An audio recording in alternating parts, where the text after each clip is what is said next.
Assalamualaikum warahmatullahi wabarakatuh. Ada pertanyaan menarik ya, tetapi sebenarnya pertanyaan ini juga termasuk pertanyaan yang klasik sekali.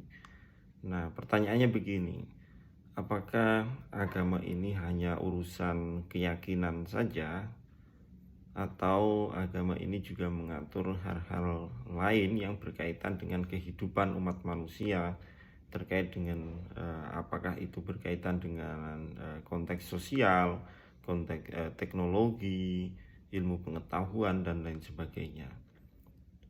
Tidak usah jauh-jauh kita flashback ke belakang pada zaman awal-awal Islam, ketika abad pertama Islam, atau di zaman Nabi Muhammad atau sahabat, era sahabat, tabi'in, tabi'in, dan seterusnya. Tidak usah ke sana, bahkan belakangan kita disuguhkan dengan narasi yang mengatakan bahwa Islam sebenarnya adalah Islam yang memiliki prinsip yang sangat kompleks, yang sangat kafah.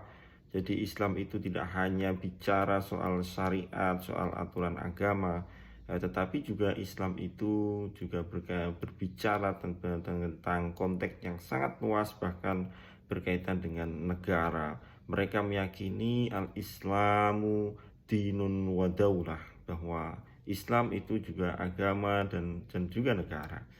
Saya kira prinsip seperti ini sudah ada di zaman abad pertengahan, misalnya di dalam kitab Ihya Ulumuddin karangan Abu Hamid Al-Ghazali yang wafat pada tahun 1111 Masehi.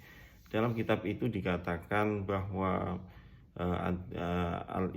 ad-dinu ad-dinu wal mulku tau'amani, ya.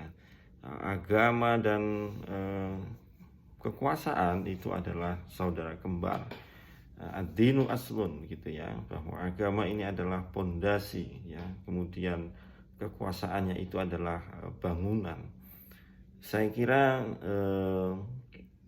imajinasi atau bayangan bahwa agama tidak hanya bicara soal seputar agama, syariat agama saja, itu sudah terjadi pada masa lampau. Tetapi sekarang ini juga sepertinya digaungkan lagi bagaimana Islam ini dapat menginspirasi peradaban yang baik, menginspirasi keadilan, menginspirasi terwujudnya pemerintahan yang baik, yang good governance, keadilan, kejujuran, demokrasi yang baik, bahkan sistem kenegaraan yang sangat baik, yang bahkan itu mengabaikan asas demokrasi seperti yang terjadi di Timur Tengah, misalnya di negara-negara monarki dan lain sebagainya. Mereka mengatakan bahwa mereka sangat menerapkan Islam, tetapi dalam konteks ini, dalam konteks sistem kenegaraan, bahkan mengabaikan tentang Islam, karena sesungguhnya Islam itu sangat menghargai demokrasi. Nah, pertanyaannya adalah demokrasi seperti apa yang diinginkan oleh Islam, karena konteks syawir wa syawirhum fil amr, suro bainahum, bermusyawarahlah dengan mereka, bermusyawarahlah dalam urusan hal-hal tertentu dan lain sebagainya. Nah, kita lihat bagaimana dengan Indonesia. Indonesia, saya kira ketika pertama kali masuki era merdeka, ketika dirumuskan undang-undang, di sana terjadi perdebatan apakah Indonesia ini menganut asas Islam atau yang lainnya, sehingga ada kita kenal dengan peristiwa Piagam Jakarta serta penghapusannya, dan apa motivasinya, dan bagaimana debat ketika merumuskan persiapan kemerdekaan Indonesia, siapa di antara mereka yang debat dan apa yang diperdebatkan. Di sana kita tidak bisa mengingkari sejarah bahwa di antara yang diperdebatkan adalah penggunaan ideologi negara, apakah dengan Islam dan atau dengan yang lainnya.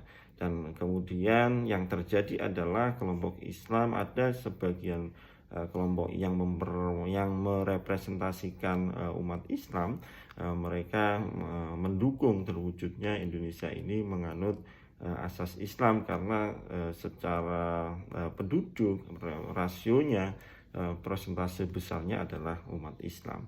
Nah, kemudian tidak jauh dari itu kita kenal ada peristiwa bahwa Soekarno pernah dibincangkan oleh para ulama, atau peristiwa yang terjadi di Cianjur itu.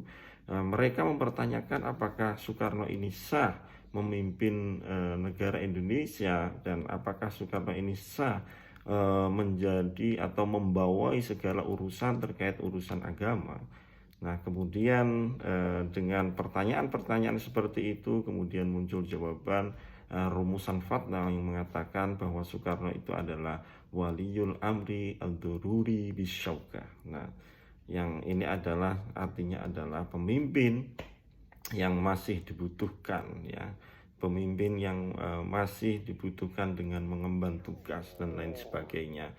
Nah, kemudian di era-era itu juga ada kelompok yang mengatasnamakan Islam dengan mendirikan negara Republik Indonesia Bersyariah atau NIS, ya, yang dipimpin oleh Kartosuwiryo, dan yang kemudian Kartosuwiryo ini berhasil dihukum gantung, dihukum mati, ya, karena terbukti bersalah melakukan kalau sekarang ini mungkin makar, ya, istilahnya. Tetapi kelompoknya Kartosuwiryo itu menginginkan akan berdirinya negara Islam Indonesia atau negara Republik Indonesia bersyariah, berasaskan Islam. Kita tidak jauh, kita mungkin bisa flashback ke awal-awal itu saja, tetapi buktinya sampai sekarang, sampai di era tahun 2000-an, awal 2000-an, muncul kelompok-kelompok yang mengusung, ya, ada Jakarta Bersyariah, ada negara Islam, negara undang-undang asaskan syariah dan lain sebagainya di Indonesia sendiri, yang notabene-nya negara Indonesia adalah bukanlah negara Islam. Tetapi pertanyaannya, bagaimana masyarakat Indonesia yang mayoritas ini beragama Islam kemudian mereka berpartisipasi dan menyuarakan tentang peran-peran Islam dalam konteks bernegara. Ini juga akan menarik yang melihat kondisi Indonesia yang seperti saat ini. Mungkin nanti kita akan lanjutkan pada pembahasan berikutnya.